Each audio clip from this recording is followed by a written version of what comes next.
ialah mendoakan roh orang yang meninggal itu supaya diterima oleh semesta dan yang widi, yang menguasai semesta. Jadi ini bisa dilakukan dengan bahasa apapun.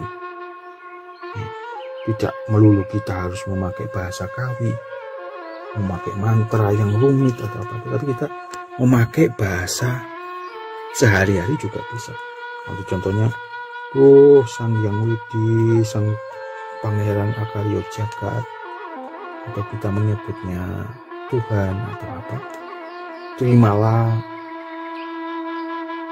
orang tua atau siapa yang bersangkutan namanya, ya kita sebutkan namanya, di susihmu atau apa, kita bisa menggunakan bahasa-bahasa sederhana yang kita lakukan sehari-hari, yang saat pegat itu tadi, saat pertama kali lampus, yaitu terakhir kali, pertama kali pegat atau terakhir kali nafas terakhir, saat pertama kali pegat itu tadi, ini benar-benar saat nyawa lepas dari raga, itu kita doakan dengan apapun yang kita bisa.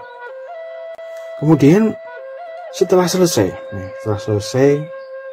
mendoakan dengan bahasa yang sederhana tadi itu, lalu tubuhnya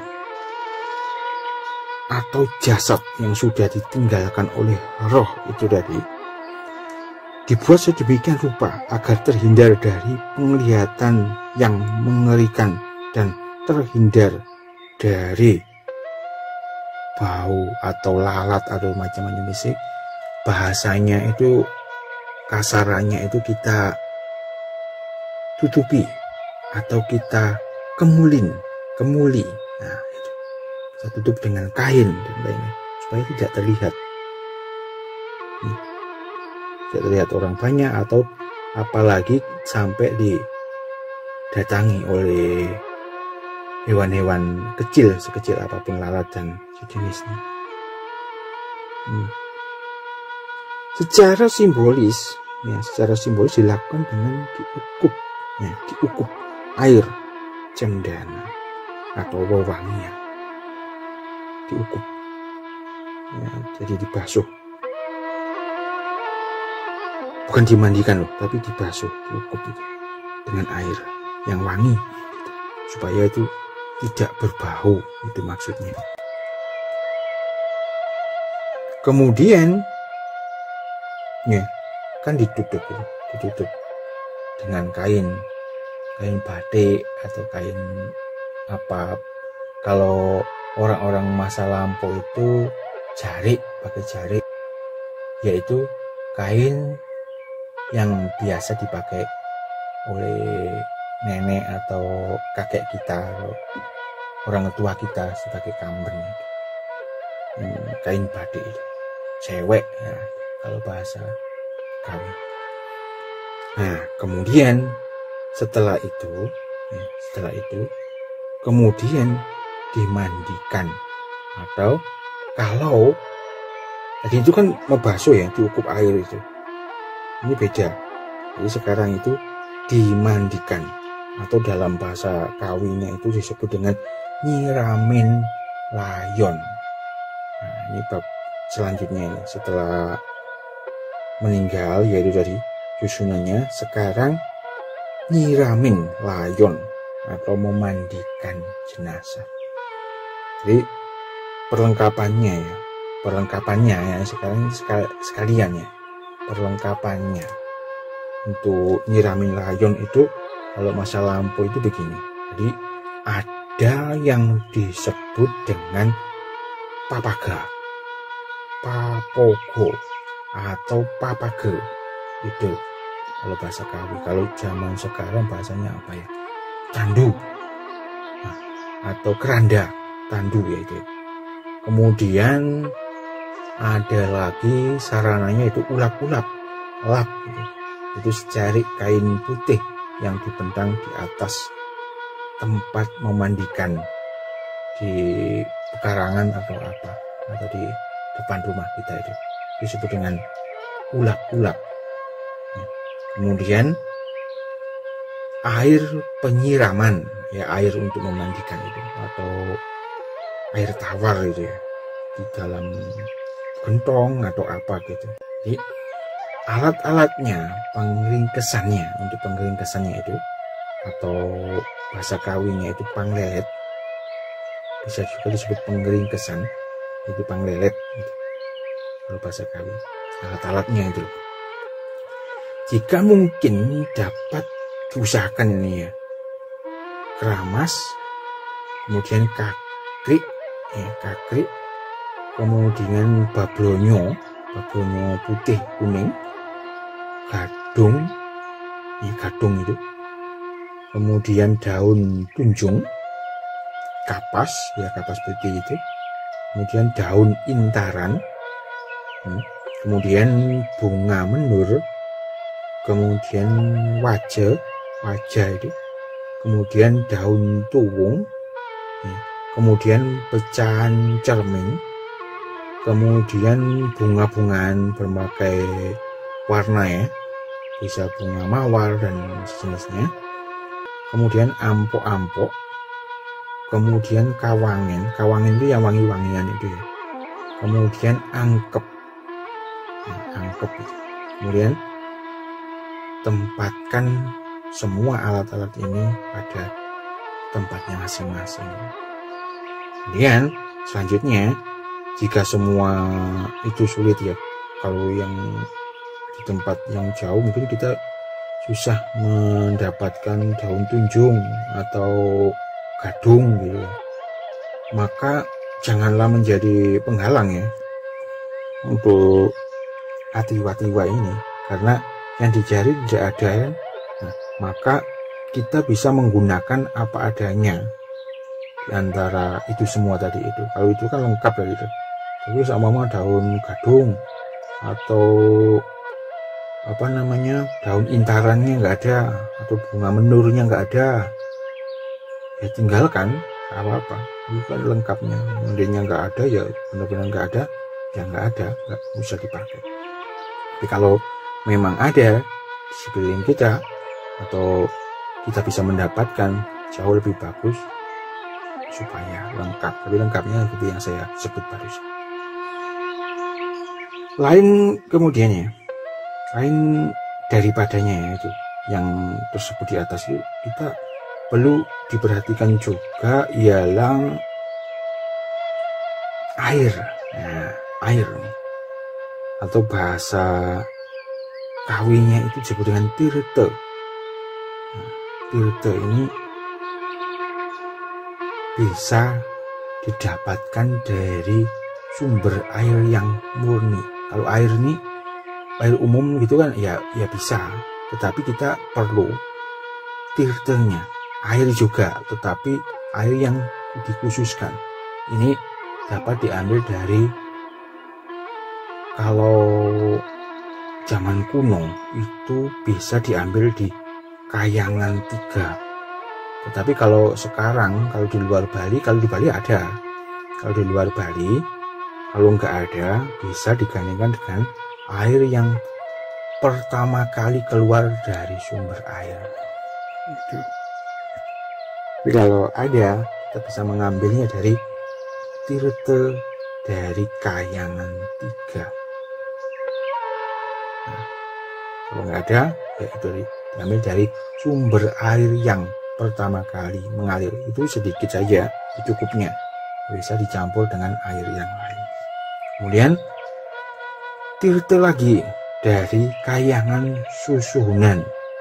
Nah, jadi Susuhunan waktu itu masih ada, tapi di Bali juga ada, ini masih ada.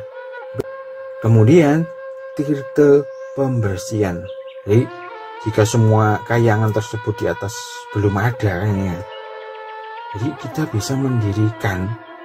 Nah ini sebenarnya itu tidak rumit, karena kita bisa menyesuaikan. Semama tidak ada ini, yaitu tirte dari Kayangan 3, itu bisa diambil dari sumber pertama kali mengalir. Tirta Kayangan Susuhunan Jika sudah ada, kita bisa mengambil dari air yang sudah disucikan, kemudian tidak pembersihan. Kalau nggak ada atau penggugatan, bisa kesulitan semua tiga ini ya, belum ada ya gitu. Maka kita bisa mendirikan sangga pengayengan yang bersifat sementara, dan dari sanalah ngayeng yang susuhunan itu untuk menciptakan tirta yang dimaksud. Nah, bagaimana caranya untuk membuat tirta yang bersifat sementara yang mendadak itu tadi ya? Bagaimana caranya? Jika ada kita harus memakai bedanda atau empu dan resi dan lainnya. Kalau di Bali ada ini, tapi kalau di Jawa atau Sumatera, Kalimantan dan bahkan di negara lain kan nggak ada. Kemudian kalau nggak ada lagi, kan ada dari penglingsir di tempat itu. Ya. Yang umumnya, ya ini kalau sampai nggak ada. Ini kalau di Bali ada ya. Saya ulang lagi, kalau bedanda pasti ada di Bali. Kalau nggak ada bedanda, bisa pemangku di Pura Dalem atau Brajapati itu. Tetapi jika tidak ada, kita memakai penglingsir atau tetua ya, yang bisa membuat air tirta ini.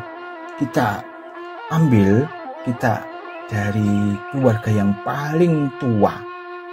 Dari semua keluarga itu diambil yang paling tua. Ya, ditunjuk beliau yang paling tua, paling sepuh untuk bisa membuat tirta tersebutlah, kan mudah.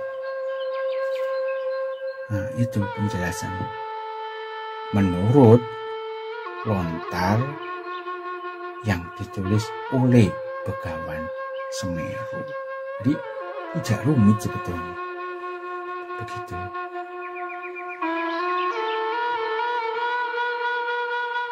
Jika ada pedanda ya, tadi itu ya saya ulang ya, sama memang nggak adanya, karena ini biar tidak salah tafsir ya. Jika tidak ada pedanda, tirta baik untuk pengentas ya, penggelukatan atau pembersihan, panembak dan lain-lain, langsunglah beliau yang membuat dengan pujanya yang berlaku untuk itu.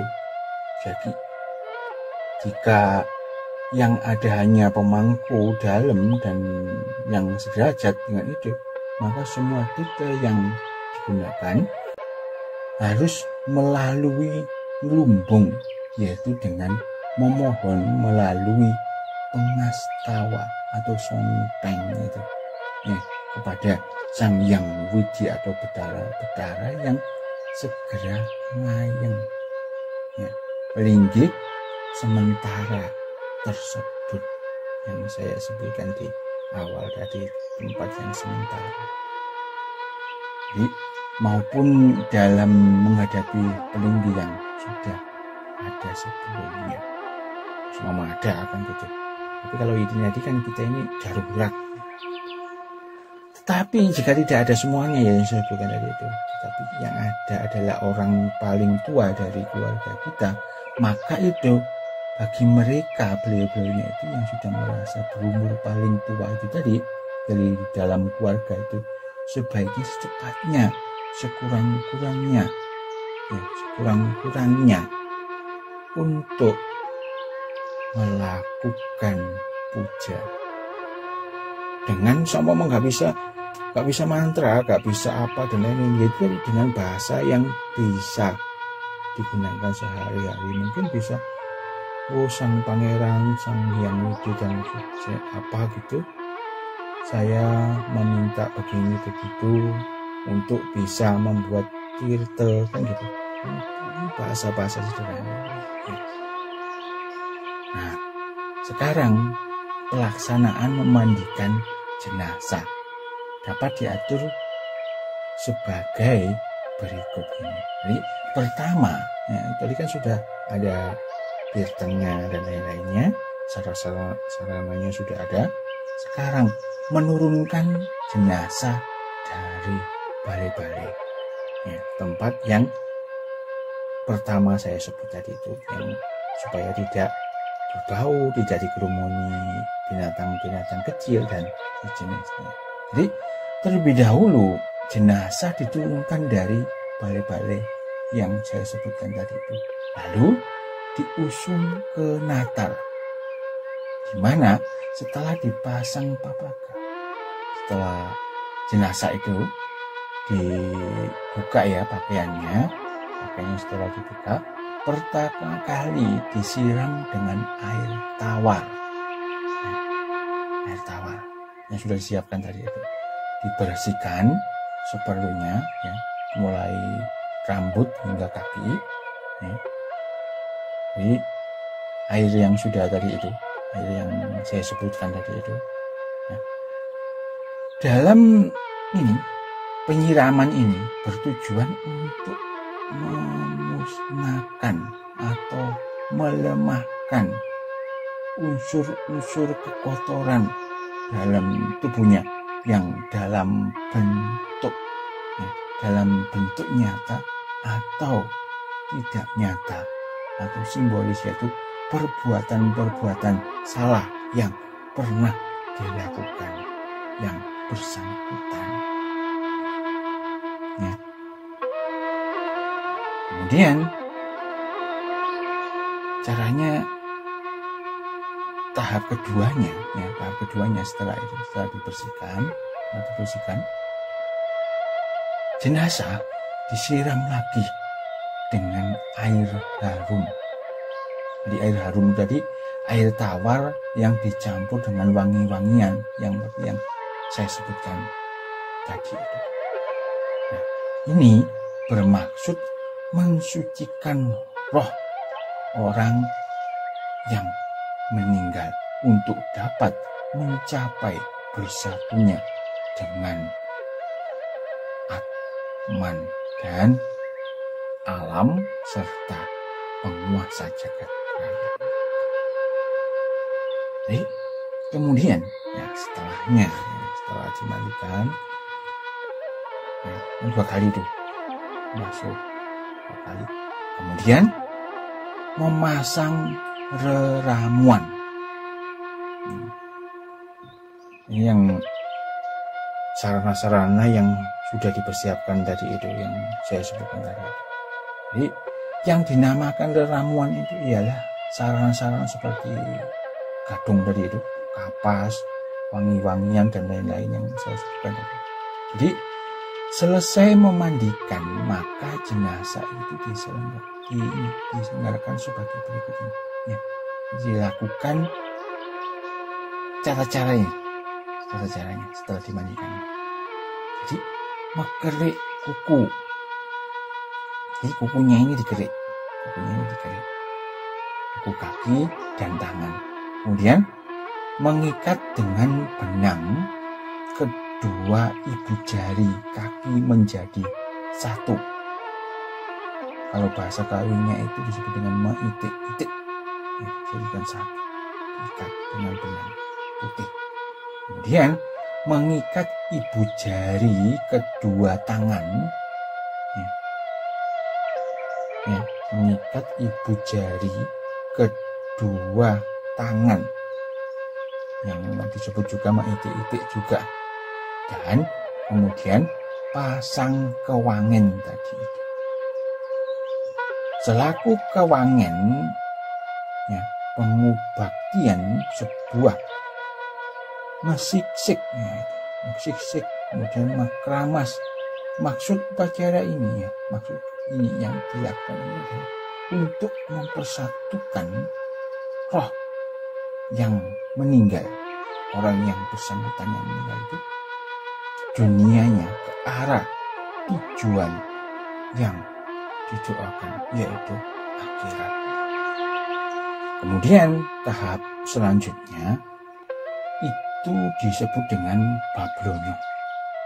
Jadi alat-alatnya, sarangnya sudah dipersiapkan yang seperti saya sebutkan tadi. Di bablonyo ini dipasang masing-masing, yang putih tempatnya di kepala. Kemudian yang kuning tempatnya di kaki. Jadi maksudnya itu kenapa kok begitu? Yang putih di kepala, kuning di kaki warnanya. Maksudnya itu adalah untuk sempurnanya roh ke alam asalnya. Selanjutnya itu adalah tahapan eteh-eteh namanya. Nah, lanjutan dengan memasang sarana-sarana pada tubuh. Pada tubuh, pada jenazah ini yang bersangkutan. Jadi sebagai berikut. Jadi eteh-eteh ini adalah memasang benda-benda tertentu di jenazah. Urutannya sebagai berikut ini saya sebutkan ya. Daun intaran, nah, yang saya sebutkan awal tadi, dan intaran dipasang pada kening.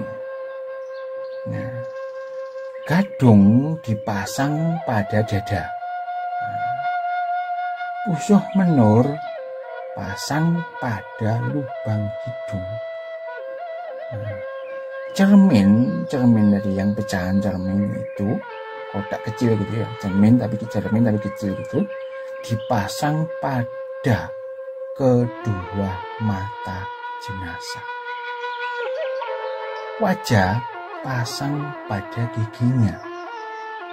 Daun tuung pasang pada kemaluannya jika laki-laki ini ya. Jadi daun tuung ini dipasang di kemaluan jika yang bersangkutan ini adalah laki-laki, jenazah laki-laki.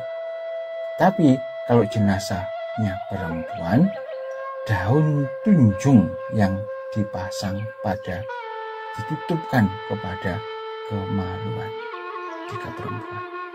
Jadi maksudnya itu adalah untuk sempurnanya kembali unsur-unsur panca indera manusia kepada awal terbentuknya. Masa-masanya biar kembali panca indera ini. Nah, kemudian bebek-bebek. Ya, ini setelah eteh-eteh ini bebek-bebek tata caranya. Bebek-bebek ini ialah bahan bedak itu, bebek-bebek itu. Bedak itu. Pasti tahu semuanya bedak itu. Jadi bore atau anget-anget gitu ya. Jadi bebek-bebek ini dipasang pada perut jenazah. Jadi maksudnya itu untuk dapatkan roh ini amisep sarining wangi, yakni menikmati kesucian. Nah, kemudian tahap selanjutnya itu lengo wangi. Lengo wangi ialah minyak harum, yaitu lengo wangi yang dapat kita kenal itu, yang minyak harum, parfum itu. Ini benda wangi yang dipasang pada tubuh jenazah dengan maksud untuk penunda lara gati sangsara, yakni membasmi segala yang bersifat sengsara roh orang yang meninggal. Supaya tidak sengsara dia itu, dan beliaunya itu. Jadi ada harum-harum wangi. Kemudian tahap selanjutnya itu adalah kewangen. Lalu pasang ini kewangen pada tubuh jenazah. Caranya sebagai berikut. Buah diletakkan di kepala. Nah, satu buah lagi diletakkan di ulu hati. Satu buah lagi letakkan di dada. Dari kewangen-kewangennya itu. Kemudian dua buah kewangen diletakkan di siku kanan dan kiri kewangennya. Nah,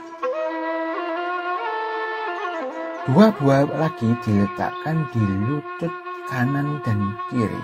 Hal ini pun ada maksudnya, yaitu untuk mengembalikan unsur-unsur panca mahabudha, yakni panca tanmatra, dengan cepat kembali pada asalnya.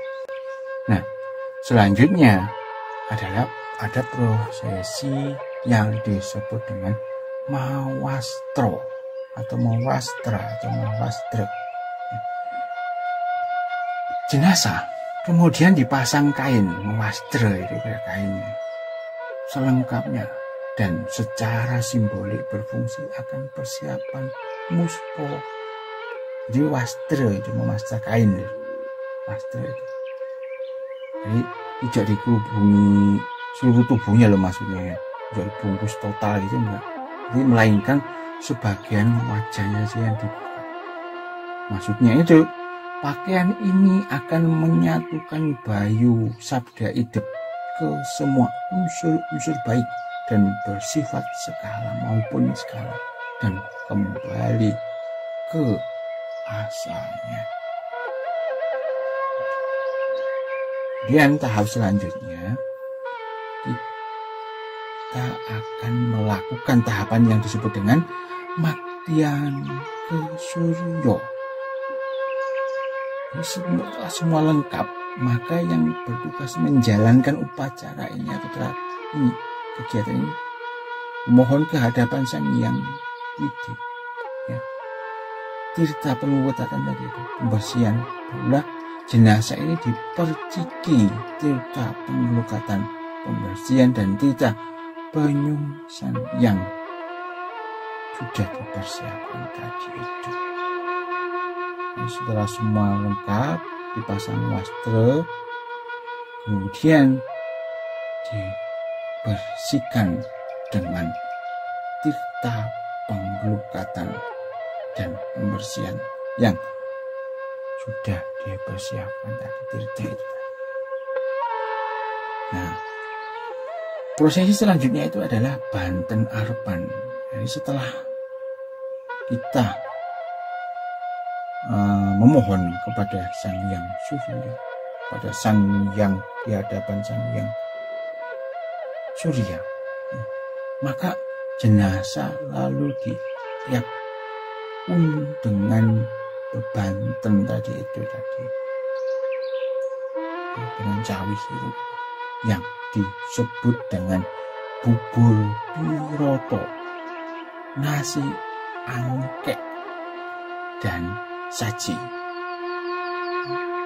Maksudnya kenapa kok dikasih bubur piroto, nasi angkek dan saji itu sajen? Maksudnya ini adalah sebagai simbolis, sebagai bekal roh yang akan meninggalkan dunia maya ini, simbolisnya. Ada bentuknya tapi ini adalah simbolis sebagai bekal roh yang bersangkutan. Kemudian proses selanjutnya disebut dengan Banten Mapegat atau Mapegat, begitu saja. Mapegat ini memisahkan. Jadi sebagai tanda perpisahan, maka kerabat semua kerabatnya yang ditinggalkan menghadapi Banten, ya, Banten yang sudah disiapkan tadi itu, yang letaknya di dekat kaki orang yang meninggal dunia. Banten itu disebut dengan Banten Sambutan atau Banten Mapegat. Kita umumnya itu kalau zaman kuno disebut Mapegat gitu saja. Tetapi ada nama lainnya disebut dengan Banten Sambutan. Jadi dikenal dengan Mapegat. Maka keluarga semuanya itu yang sudah di kaki itu, di dekat kakinya itu, mula-mula menyembah ke Surya, kemudian kepada yang meninggal bagian kaki. Kemudian proses selanjutnya itu disebut dengan melelet. Barulah jenazah itu dilelet. Dilelet itu bahasa kaminya kan dilelet ya. Kalau bahasa Indonesianya itu dibungkus. Dilelet itu dibungkus dengan ketentuan sebagai berikut. Mula-mula dilelet atau dibungkus dengan kain, kemudian dengan tikar atau kelasa kloso itu. Kalau bahasa sekarang tikar, kalau bahasa kawinnya kloso. Lalu dengan tali ante atau tali gendet. Kemudian bambu dan akhirnya dengan kain putih. Proses selanjutnya adalah mendem sowo. Nah, sekarang sudah di kuburan, pemakaman, setre. Adalah setre atau pemakaman atau kuburan dan lain-lain itu adalah tempat di mana umat waktu itu, waktu kuno atau waktu 2000 tahun yang lampau, atau di Bali masih ada yang disebut setre juga, pemasaran. Kalau masa lampau juga disebut pemasaran. Seperti pernah yang saya kupas di lontar yang terdahulu itu, di video itu ada pemasaran makna-maknanya. Itu mendem dan ngeseknya atau ngesek sowo memang si jenazah gitu. Nah, maka setelah mana si jenazah itu selesai diupacarai sebagaimana mestinya, lalu diusul dan dibawa ke pemasaran atau setre atau kuburan. Ya, di setre atau pemasaran itu telah disiapkan bambang. Ya, bambang. Jadi sebelum jenazah itu dikubur, dilakukan tata cara seperti itu. Tata caranya ini ya, saya sebutkan juga. Jadi tata caranya sebelum dikubur, itu ya, sebelum dikubur, jenazah dibuka dulu, baik tikar maupun kain penggeletannya, kain pembungkusnya itu yang putih itu dibuka dulu, dan tali kendit antenya juga dibuka. Kemudian diperciki tirte yang tadi itu oleh pelaksana upacara yang tertua dari anggota kita, anggota keluarga. Jadi mula-mula tirta penglukatan, maksudnya menghilangkan kecemaran. Yang dipakai itu adalah tirta penglukatan yang lebih dulu. Kemudian yang kedua dipakai itu adalah tirta pembersihan yang sudah dipersiapkan tadi itu ya. Maksudnya itu mensucikan roh atau wadahnya atau jenazah. Dan dilanjutkan dengan tirta pengentas yang dimaksudkan dengan lumbung. Nah, maksudnya itu adalah memberi petunjuk jalan yang benar kepada roh atau orang yang meninggal. Ditunjukkan jalan itu maksudnya. Dan terakhir, dipercikalah tirta kahyangan panyusungan yang meninggal itu. Tirta kahyangan 3 itu tadi yang dimasukkan tadi. Nah, setelah selesai, membersihkannya selesai, terjadi semuanya, kembalikanlah mayat ya, ke dalam kainnya atau ke dalam, kalau bahasa kasarnya, bungkusnya tadi. Yang selanjutnya kemudian dikubur.